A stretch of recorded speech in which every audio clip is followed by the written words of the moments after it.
मैं डॉक्टर निशान सिंह कामाभिक्षा आयुर्वेदा की तरफ से। आज हम बात करेंगे मेल्स की मेजर प्रॉब्लम प्रीमैच्योर इजैकुलेशन, जिसे हम शीघ्र पतन भी कहते हैं, या अर्ली डिस्चार्ज या टाइमिंग की प्रॉब्लम। कई सारे नामों से हम इस प्रॉब्लम को जानते हैं, लेकिन इसमें देखा गया है कि इसमें मेन कारण क्या होता है। अगर हम बात करें तो प्रीमैच्योर इजैकुलेशन या शीघ्र पतन के अंदर ये प्रॉब्लम एक टाइप का वीकनेस है, जिसमें 70% ये प्रॉब्लम साइकोलॉजिकली होती है एंड 30% ये कमज़ोरी जैसे होती है। तो हम पहले बात करेंगे कमज़ोरी। देखिए, कमज़ोरी एक इम्पॉर्टेंट प्रॉब्लम है। वो तब आती है हमारे शरीर के अंदर जब हमारे शरीर के अंदर हमारा पाचन तंत्र पूरे तरीके से काम नहीं करता है। जो भी हम खाते हैं उससे पूरे तरीके से हमारे शरीर को पोषण नहीं मिल पाता है। हमारे विटामिन B6, विटामिन B12 और विटामिन D और कई सारे मिनरल्स हमें नहीं मिल पाते हैं। इससे हम बोलते हैं लैक ऑफ नरिशमेंट। इसका मुख्य कारण होता है कि हमारी आंतों का पूरे तरीके से खाने को ना पचाना, भूख ठीक से ना लगना, पेट का ठीक से साफ ना होना। तो ये कई सारे कारण होते हैं जिसकी वजह से हमारे शरीर को पोषण नहीं मिल पाता है, जिसकी वजह से हमारी नसों के अंदर खून का संचार कम हो जाता है और हमारी इरेक्शन की प्रॉब्लम या शीघ्र पतन की समस्या आ जाती है। अगर हम इसको एग्जाम्पल के तरीके से समझें तो ये हमारा हाथ है। इस हाथ के अंदर मसल्स हैं, नर्व्स हैं। अगर इस हाथ के अंदर नसों का या खून का संचार कम हो जाएगा तो मेरे हाथ में कमज़ोरी आ जाएगी। इसके ऊपर अगर मैं एक सेब रखूँगा तो वो सेब जल्दी नीचे गिर जाएगा, क्योंकि ये कमज़ोरी है। अगर हम बात करें साइकोलॉजिकल प्रॉब्लम्स की, तो साइकोलॉजिकल प्रॉब्लम्स बहुत सारी हैं। जैसे कि हम बात करें पहले परफॉर्मेंस एंजाइटी।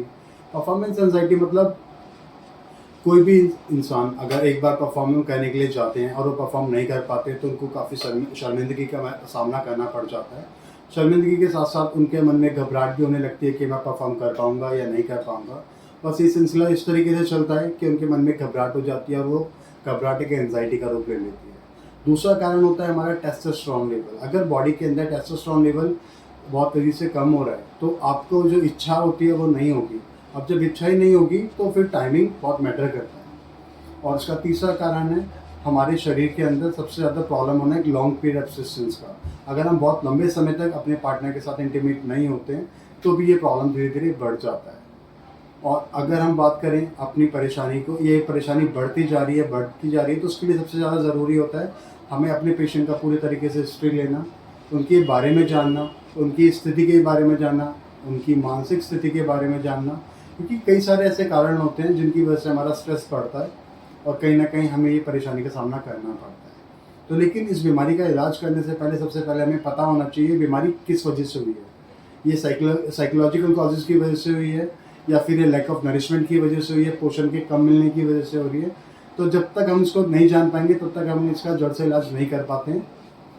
तो बेहतर है अपने आसपास सबसे कोशिश करें, अपने एक्सपीरियंस डॉक्टर से मिलें, उनसे कंसल्ट करें, अपनी बीमारी को छुपाएं नहीं, क्योंकि आप कंसल्ट करेंगे तभी इस चीज़ का आपको रिजल्ट या ट्रीटमेंट मिल पाएगा। तो अपने आसपास किसी भी रजिस्टर्ड डॉक्टर के पास जाएं और उनसे बात करें, शर्माएं नहीं, छुपाएं नहीं, क्योंकि छोटी परेशानी आगे जाके बड़ी बनती है और फिर आपको और परेशानी बढ़ सकती है।